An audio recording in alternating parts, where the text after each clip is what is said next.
We've been looking in the Gospel of John. We've been talking about Yeshua and his role as Messiah, and how the rabbis talked about his miracles into two different categories. Those which could be performed by anyone when God's Spirit fills them, but then there's those which only the Messiah will perform. We talked about this a bit last week. The healing of a leper, the casting out of a demon, a mute, healing of a man born blind, and raising someone from the dead after 3 days, and how Yeshua did all of those. And so these signs were right there in front of all of them. He performed all these signs that only the Messiah could do, culminating with this last one with the raising of Lazarus after 4 days. And the leadership knew it. They recognized it. They saw it. So he says, John 11:47, the ruling Kohanim and Pharisees called a meeting of the Sanhedrin. What are we doing, they asked. This man is performing many signs. He's doing all the things that we should do, and they're afraid that everybody's going to go running after him. And this is all leading up to Passover. All leading up to that moment. And the eyes of the people and the nation are supposed to be focused on the temple. Supposed to be focused on all of the ceremony, all the things that's being conducted up there. And into the city, at this time, rides Yeshua. It says John 12, verse 12 says, the next day, when the large crowd that had come to the festival heard that Yeshua, that Jesus was coming to Jerusalem, they took palm branches and went out to meet him. They kept shouting, Hosanna! Baruch haba b'shem Adonai, blessed is he who comes in the name of the Lord, the King of Israel. And Yeshua found a young donkey and sat on it, just as it is written, do not be afraid, daughter of Zion. Look, your king is coming, sitting on a donkey's colt. So, what's called the Triumphal Entry is one of the few accounts that's found in all the Gospels. All of them have something. We see that in John 12, where we're at. We see it in Matthew 21. We see it in Mark 11 and Luke 19. So all of them want to make sure that you don't miss this moment, because something significant is happening. But we do read some interesting things. In John chapter 12, he says, his disciples did not understand these things at first. They didn't quite grasp the significance and the meaning of it all and catch what was happening. They were caught up in the moment just like the crowd. It says, but when Yeshua was glorified, then they remembered that these things were written about him and that the crowd had done these things for him. So it's not until later that they fully and really begin to understand just how big of a deal this moment is. There's moments like that in life when you get so caught up in the things that are going on right in front of you that you don't realize just how important it really is. And so this is one of those kind of moments there for them. And so John chapter 12, verse 17 says, so the crowd which had been with Yeshua when he called Lazarus out of the tomb and raised him from the dead kept on telling everyone about it. And who did they have to tell? They had all the crowds that were there for the feast. They had thousands upon thousands of people coming every day to arrive for the feast, to go through that purification, to do all of those things that to get ready for Passover. And they would be able to tell him, like, look, Yeshua, he raised someone from the dead that's been in the grave, in the tomb for 4 days. He's performing the signs of the Messiah. So that crowd is going to be getting bigger and bigger and bigger. That crowd is at least going to be talking about the things that Yeshua was doing and saying. So they kept telling everyone about it. It was also for this reason that the crowd came out to meet him, because they heard that he had performed this sign. So the word is getting around. It says, so the Pharisees said to each other, you see that you can't do anything. Look, the whole world is taken off after him. And in their mind, the whole world is everybody who's coming to the feast. Everybody who's being obedient to the Lord. And they're realizing just how important and how dangerous this situation is getting. Verse 18 is very significant, though. They heard, it says, that he performed this sign singular. Now, in a quick reading, I always assumed that the sign that he was referring to was the raising of Lazarus, but it's not. The sign that he's talking about, that's not, it's not. They were there. So many of these people in this crowd were there. They had seen that sign. They already knew that moment. They came out because they heard about this sign. It's not talking about Lazarus, but it's talking about the entry into Jerusalem itself. This was a sign to the crowd, and it meant something important. It meant something to them about the king. All right, that's that quotation that it has there. See, I've always heard this preached and talked about this moment that as Yeshua is coming into Jerusalem, that he was disrupting something going on in the temple, or that he was interrupting something going on in the temple. Perhaps a part of the ceremony, and the way I've always heard it put, maybe you've heard something different about the Passover lamb is being brought into the city through the north gate. It's brought in for its time of inspection. And this was said to be one of the many reasons why the leadership was so upset at Yeshua and the crowd of followers, because they're making such a big deal when their attention should be somewhere else in the ceremony, in the temple, in the preparations for Passover, and they're talking about him like it's a distraction. But we went to that temple conference a few weeks ago, and some of the really interesting things about all of that, they made some good points that even the service had a very strict order. That the service itself was had a protocol that was given by God. Essentially, and we read about that in 2 Chronicles in the when it was talking about 1 Chronicles. I'm sorry, when they were dedicating the temple, when David was talking about passing this torch to Solomon. But it was so this protocol was there when the temple was built, or before, or even before at the tabernacle. And going with that assumption for a moment, if the order and the service and all these kind of things comes from the Lord, is that something that you think that Yeshua would disrupt? No. It's not something he would disrupt and try to draw attention away from, because again, even that service was supposed to point to him. Even that service was supposed to give the example of the gospel, the good news of God coming and saving and delivering them from sin. So, if it doesn't seem likely that that's something that Yeshua would disrupt, then it got me to think about another possibility. If there was a strict order of service, then I wonder, and I've been asking a couple of questions, I haven't gotten some responses back yet, but I wonder if there was a specific place in the service for the king or the prince to enter into Jerusalem.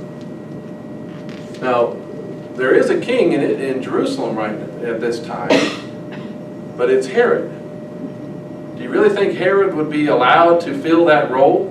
If there was a spot in the service for the king, I don't think Herod would be allowed to fill the role, and I don't think an ungodly king of the past would even care not to. So it may have been a while since any king had even filled this spot in the service.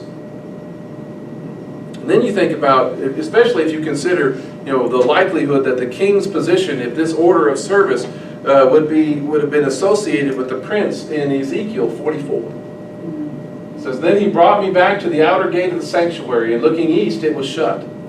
And Adonai said to me, this gate is to be shut, it must not be opened. No one may enter through it, for Adonai God of Israel has entered through it, so it is to be kept shut. Only the prince, since he is the prince, will sit there to eat bread before Adonai. He will enter by way of the porch of the gate and go out the same way."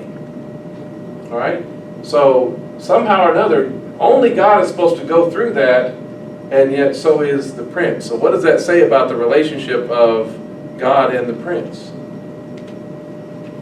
They must be equal. They must be together. Well, in that sense of the same. All right? God in the flesh, in other words. Is that the gate that Muslims had shut? Yeah. Well, yes, this is the one that's currently shut. And if you notice in the life of Yeshua in this time in the Gospels, he's coming in the eastern gate, and he always goes out that gate too at this point, because he's going to the Garden of Gethsemane, which is right across the valley. So he's going in and he's going out that same gate the whole time. So this position in the ceremony is going to be taking on a messianic meaning. And perhaps intentionally it might even be at this point left open and left empty with no one filling that spot. This is just me thinking here of Yeshua not trying to disrupt the service. So I'm thinking that this spot, this place for the king or the prince to enter into Jerusalem would be left open in the same way that there is Elijah's cup that's at the end of the Passover, right? What happens at the end of the Passover? They go over and open the door like they're inviting Elijah to come in, because they never know when Elijah is going to come, right? What am I missing, Vicky? That's the beginning. Oh, that's the beginning? Okay, I'm sorry. I'm getting it backwards. But so there's this moment of where Elijah is allowed, they're inviting him to come to the door. So think of how serious people, celebrating the Seder would take it if the moment they open the door to invite Elijah in, someone actually does come in and drink the cup and proclaims themselves Elijah. And what if you know this is not the guy? This is just your prankster cousin or something else like that they were just kind of standing outside waiting for you to open the door, and they walk in at that very moment and take that cup. How would you feel about that? Wouldn't you be kind of offended about it? So here's this spot that was supposed to be Elijah, and somebody else is trying to fill that role. And you know that you don't think that that's who it is. Because see here, timing is everything. It's in this moment of the temple service that Yeshua rides in on a young donkey with crowds shouting the fulfillment of Isaiah 62, of Zechariah 9:9. It's this fulfillment of the Psalms of Ascent that's quoted every Passover. Psalm 118 says, "Open to me the gates of righteousness, that I may enter through them and praise Adonai." This is the gate of Adonai, the righteous will enter through it. Is that true? Is he fulfilling that? Yes, he is. So I give you thanks because you have answered me and have become my Yeshua, my salvation. The stone the builders rejected has become the capstone. It is from Adonai. It is marvelous in our eyes. This is the day that Adonai has made. Let us rejoice and be glad in it. Hoshiana, please, Adonai, save now. We beseech you, Adonai, prosper us. Baruch haba b'shem Adonai. Blessed is he who comes in the name of Adonai. We bless you from the house of Adonai. Adonai is God, and he has given us light. Join the festival. That's the word Chag. With branches up to the horns of the altar. You are my God, and I praise you. You are my God, I exalt you. Praise Adonai, for he is good, for his loving kindness endures forever. So this is what they're singing. This is what they're saying. This is what they're talking about.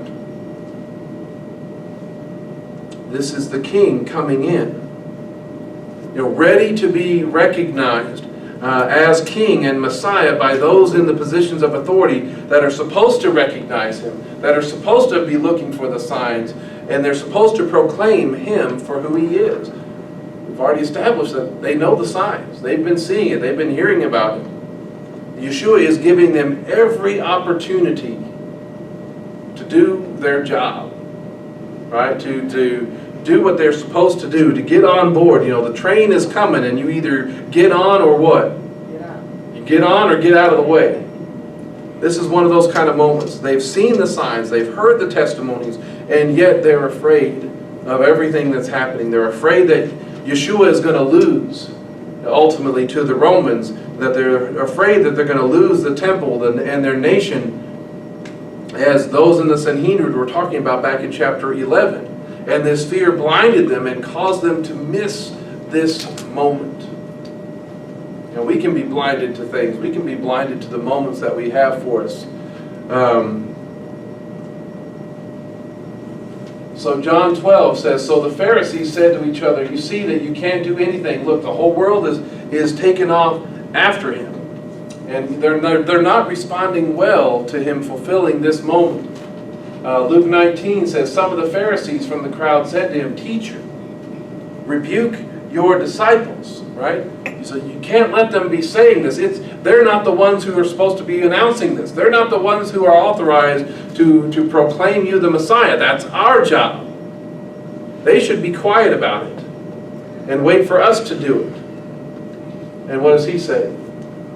By answering, Yeshua said, I tell you that if these keep silent, the stones themselves, the stones will cry out. Right? This is that moment. They have a chance here to recognize and proclaim him Messiah, but doesn't he know that that's not what they're going to do? You know, it says, as he drew near and he saw Jerusalem, this is in Luke chapter 19, he wept over her, saying, if only you had recognized this day the things that lead to shalom, the things that lead to peace, but now they are hidden from your eyes. For the days will come upon you when your enemies will surround you with barricades and hem you in on all sides, and they will smash you to the ground, you and your children within you, and they won't leave within you one stone upon another, because you did not recognize the time of your visitation. This is that situation. They were missing the time of their visitation. There are so many moments in life that are game changers for us, or that are ones that set the tone for the rest of the course of our life. One decision, one moment can affect everything. And this is that moment in the Gospels. It's all pointing up to this moment where he can be proclaimed king. But they were afraid of proclaiming him as Yeshua as the Messiah, because they were afraid that was going to result in the destruction of the temple and the destruction of the nation.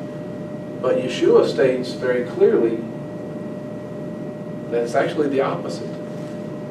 It's the opposite that is true. Their rejection is what directly leads to the destruction of the temple in 70 AD, and in essence the whole nation in 130. If only you had recognized it, but it's all hidden, for the days are coming.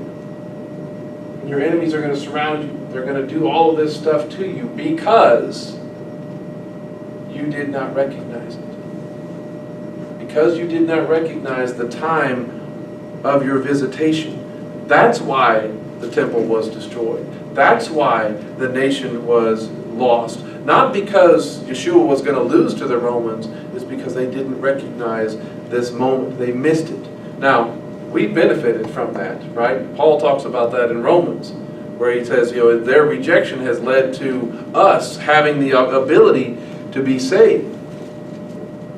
But this was a turning point. And the other Gospels record, after this, that Yeshua goes into Jerusalem. He begins to cleanse the temple, right? He's ridding his father's house of leaven, as any good son is going to do during the days of Passover. But remember, Yeshua was also king, coming for coronation. This is that moment. He was coming with the intention, or with man, it would be great if they could see it. This is that moment of being coronated, and none of the preparations had been made. Nothing was in place. Nothing was ready. There was no reception for the king as what should be expected. But when you think about it, Yeshua, he goes into the city, he cleanses the temple, and he goes back out. But with his disciples, what are the things that he does? What does he do with them? Well, when he comes back in, when you see him teaching throughout the week in the temple, it's all leading up to that moment of what we call the Last Supper, right? See, what happens when a king is crowned? Look at this. This is 2 Samuel chapter 5, verse 3. It says, Then all the tribes of Israel came to David at Hebron and spoke, saying, Here we are, your own flesh and blood. Even before, when Saul was king over us, it was you who led Israel out and back Also Adonai said to you, you will shepherd my people Israel and be ruler over Israel. So all the elders of Israel came to the king at Hebron, and King David cut a covenant with them at Hebron before Adonai. Then they anointed David king over Israel. Is there an anointing that happens during this week? Yes. Or where the woman pours the oil on his head has actually just happened. They anointed David king over Israel. The Cohen delivered to the captains of hundreds the spear and shields that belonged to King David that were in the house of Adonai. That's kind of important there, so keep that in mind. So the guards stood, every man with his weapons in his hand, from the right side of the house to the left side of the house, by the altar and the house, around the king on every side. Then he brought out the king's son and put the crown. What am I missing here? I'm missing something. I'm missing verse 3 back here.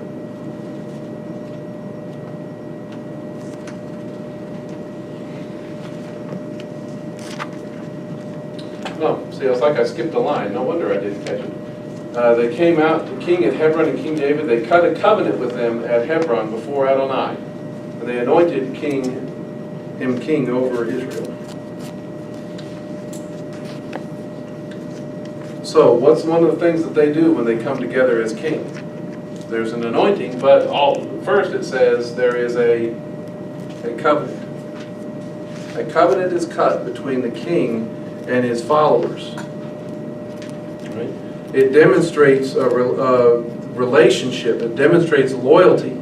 It's a time, I presume, when promises are made by the people to the king, and some of the promises are kept by the king in giving out assignments, giving out positions, giving out territories. And it happens multiple times. You look at Joash in 2 Kings, verse 11. Same kind of thing. He brings out these weapons from the right side and the left. They're surrounding the king. He brings out the king's son and put the crown on him and the insignia on him. So they proclaimed him king and anointed him. Then they clapped their hands and shouted, "Long live the king." You see it in 2 Kings chapter 10. Then Jehoiada cut a covenant between Adonai and the king and the people, that they would be Adonai's people, and also between the king and the people. So when you think about it, when Yeshua goes in and shares at the Lord's Supper, what's one of the things that he says? What's one of the things that he talks about? Blood of a new covenant. This is the blood of a new covenant. He is essentially cutting a covenant with them. When you talk about the steps of making a covenant, there's some pre-ceremony stuff. There's the selection of the covenant representatives and the cutting of the covenant sacrifice. The Gospels make a point of going through of how he selected each one of the disciples, each one of the apostles there with him. It says there's this exchange of robes, belts, and weapons. You saw that in the previous passage a bit. But Yeshua oftentimes talks about having the right robes that are going to be provided for you, right? In various points in his parables and things like that. There's a walk unto death.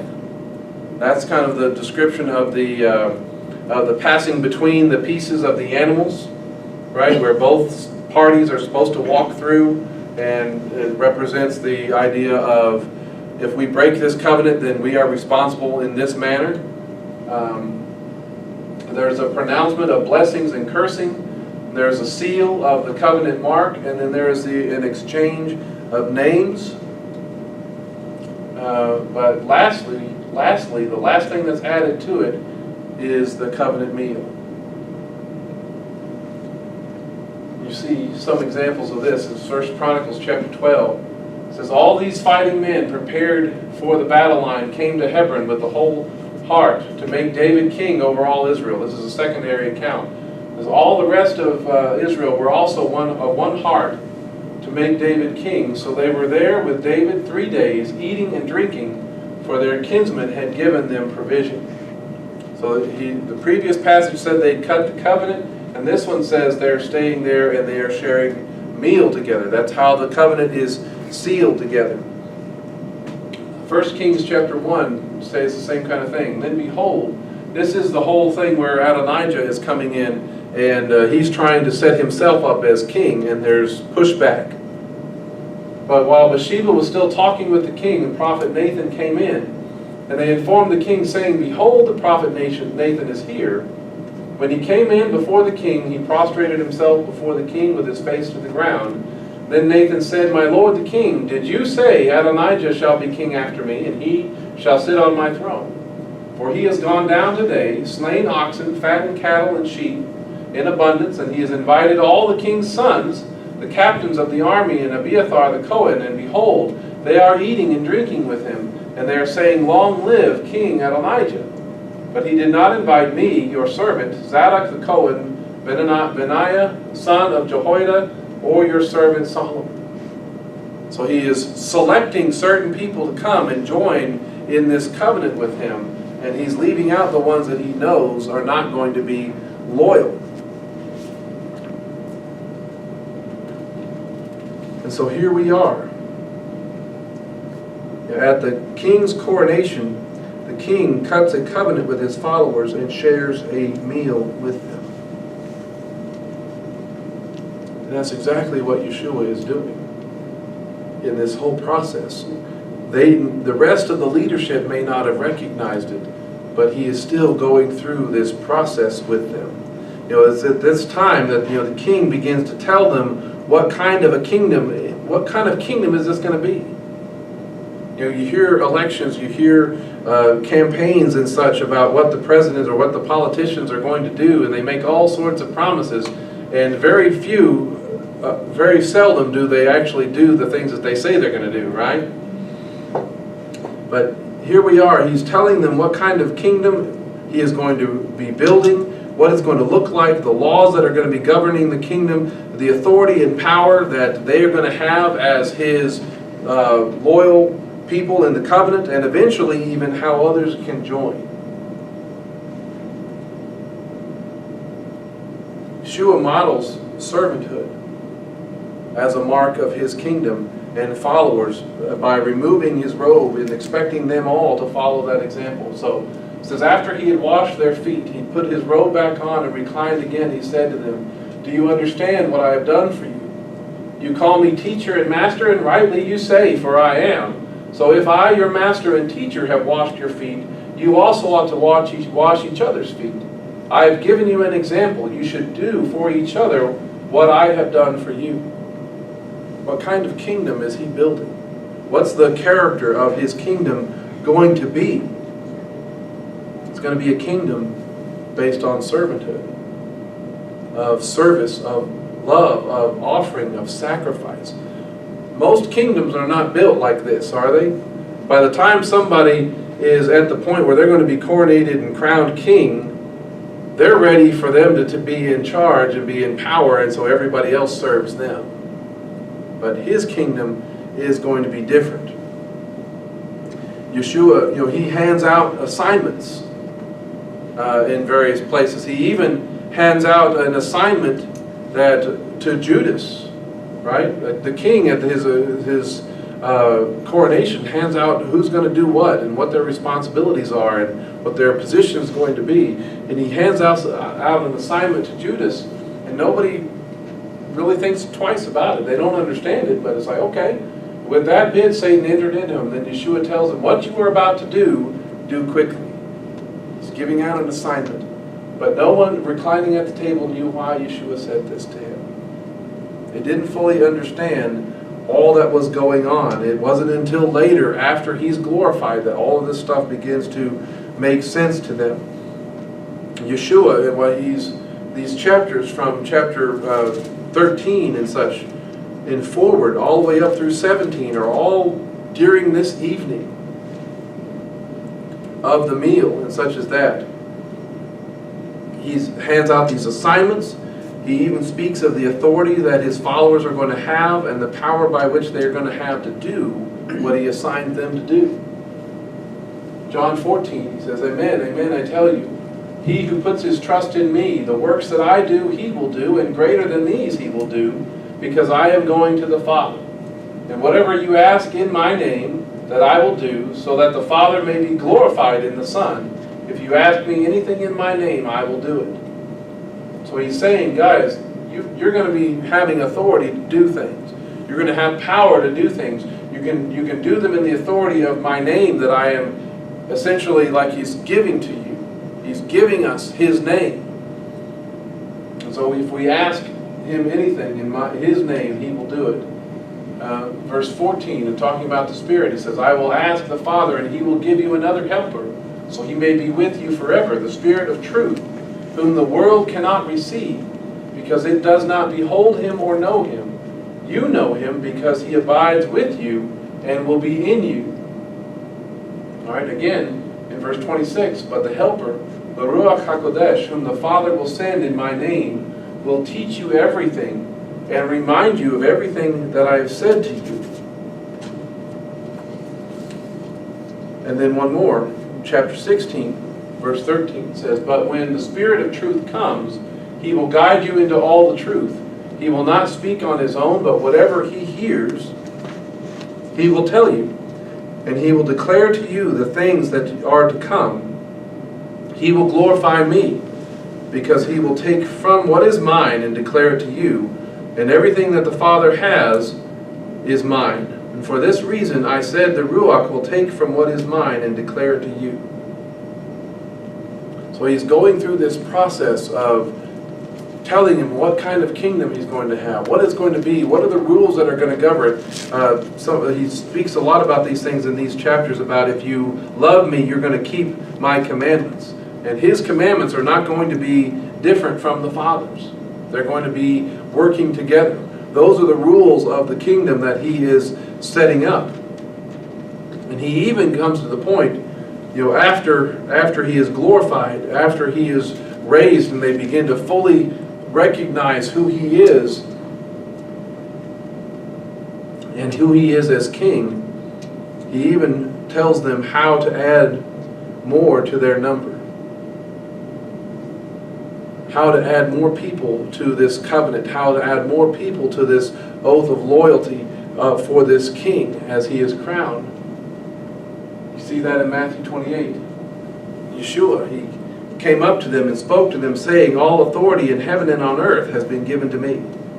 Go therefore and make disciples of all nations, immersing them in the name of the Father and the Son and the Ruach HaKodesh, teaching them to obey all I have commanded you.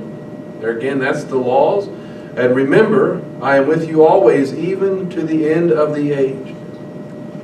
But in baptizing, there is even this exchange of the names. That's one of the things that it says about the cutting of the covenant. The name, the authority is being transferred or given and provided for the name of the king.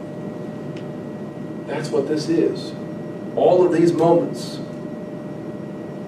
And of course, you go back and you look at that list. He is the one that takes the walk of death, isn't it? Isn't he? He's the one that takes that walk. He doesn't ask us to walk there. He takes that walk. He is the sacrifice of the covenant where the blood is drawn. And one thing that this king does, and most kings try to do, the next time we see our king, he is going to be leading all those loyal to him in battle. All of these things are set up. All of these things are being spoken of and revealed here in the coming of the king, in this triumphal entry. There was this moment, this powerful moment, when they could have seen him, when they could have recognized him for who he is, but for right now, it was hidden from their eyes. And even though it is hidden temporarily, it's not a permanent hiding, is it? It's not going to be permanently hidden from their eyes. There is going to be this day where they're going to be fully able to see and recognize him for who he is. They will look on him, the one that they have pierced. And is that going to be a great and terrible day? Yeah, they'll look on him whom he has pierced, and they will mourn like those who mourn that of an only son. So there is going to be that, oh, how could we miss this moment? And when you look around, you look at all the things that Yeshua has done, you look at all the things that are here in the scriptures that he is fulfilled, and we just marvel at those even around us today. Is how can you not see this? How can you not see him for who he is? How can we still, after all this time, not recognize the coming of our King? If you miss it this first time, nobody's going to miss it the second time. Amen? And so that's always the question that we have is, that we always have to ask and try to seek in others is, do you want to be a part of the covenant of the King? Do you want to be one of his loyal followers? Have you made that kind of decision? That's the kind of thing that we want to be a part of. A lot of people will say yes, but they don't really understand what kind of kingdom it's going to be. They don't understand how his kingdom is going to operate. We don't really live the way that his kingdom is going to work. And that's what we are seeking and trying to do. Trying to understand our King, and the kind of kingdom he has come to build,